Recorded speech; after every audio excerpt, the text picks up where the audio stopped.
Step aside, Peter Parker. There is a new web slinger on the block, Cindy, aka Silk, a character who has a similar origin story to Peter Parker, but also a weird journey before the two meet. Get ready, as I am going to take a first look into things and tell you what the whole thing is all about.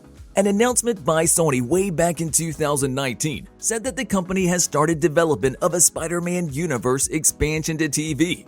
However, there were no details at all as to where the entire process is at the moment, or what are the intentions behind it. But more importantly, when will it happen? Well, I am here to tell you that it will probably be Silk Spider Society, a superhero project that has been stuck in development for about a year. Recent news suggests that the project has picked up the pace, and it has finally moved forward with development, eventually making the first of its kind, a Spider-Man TV series in some type of Spider-Man universe. Reports show that Amazon is going forward with the show, the series that will help shape a Spider-Man-based TV universe.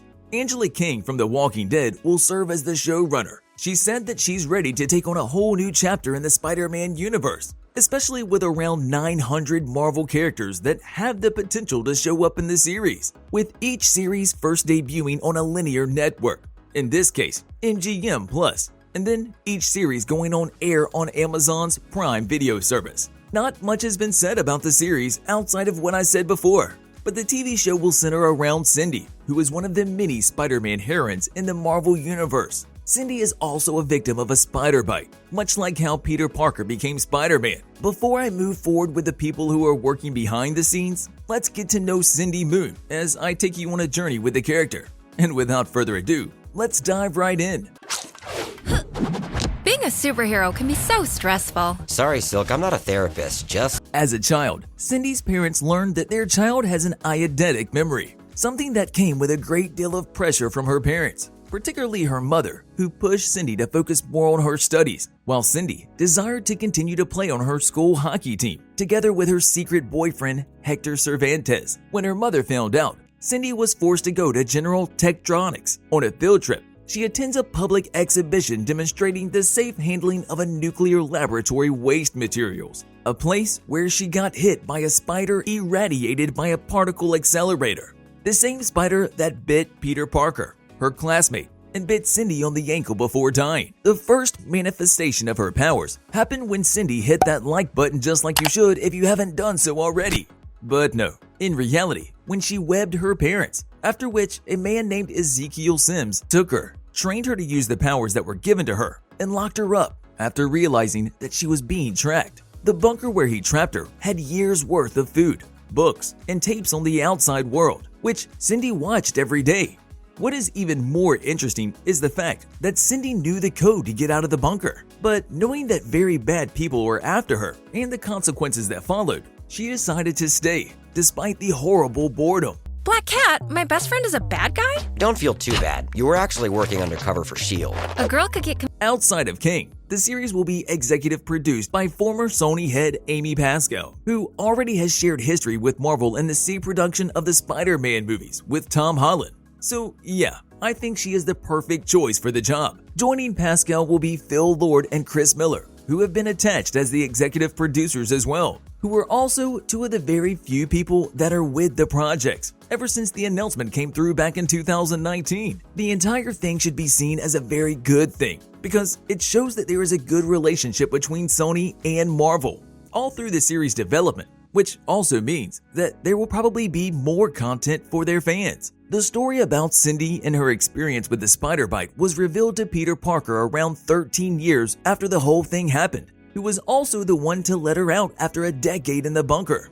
Cindy is a relatively new character in the comics, with her debut coming in 2014's first issue of The Amazing Spider-Man, with her origin intertwined with Peter Parker and how the two of them suffered the same thing. The difference between the two will probably be Cindy's journey after her spider bite, a weird one that includes the bunkers that I spoke of just a second ago, as well as a multiversal vampires that only feed on spider beans. Outside of their origin story, the other thing that connects Peter and Cindy is the fact that they are in the same group of spider beings across the multiverse, which are referred to as totems, and Cindy being one of them.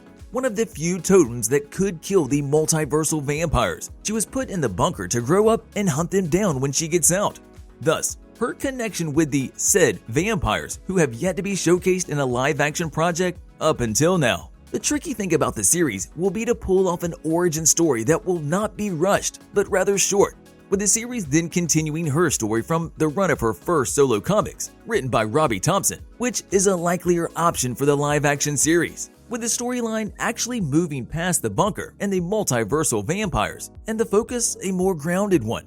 And even though Cindy has participated in a few multiversal crossovers, the main thing about her character is her journey to find her parents. When she is more settled on planet Earth, she begins to work as a SHIELD agent, mostly undercover jobs suited for her and her relative anonymity. You're working with my dad? I feel so betrayed. Well, we can dig into that on a future episode of Marvel's Long. On one of those missions, she grows close to Black Cat, one of her few friends, which is why she felt bad when she betrayed her, following orders. And while the series might not look into her SHIELD days right from the start, but Black Cat could be one of the first characters to be introduced in the series as part of the live-action TV series. The series could potentially focus on Cindy's days working as a journalist, a life that she lived in order to smash the subscribe button and ring that notification bell. But no, in reality, a job that would help her to get used to life in the real world again. The other reason why her SHIELD agent days will probably not see a light is that MCU's SHIELD organization was destroyed. Hopefully, though, the series will include characters like Felicia Hardy and the Black Cat.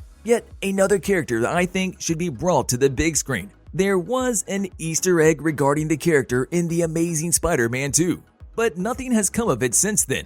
There is also one other thing for the series that I think will sound an interesting theory.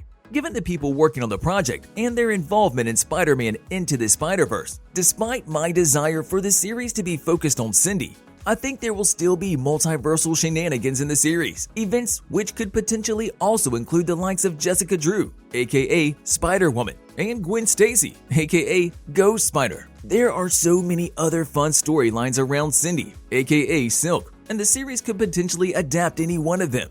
However, the main thing is that there is an exciting series on the way, jam-packed with new and never-before-seen characters and storylines, something the president of Sony Pictures Television Studio said.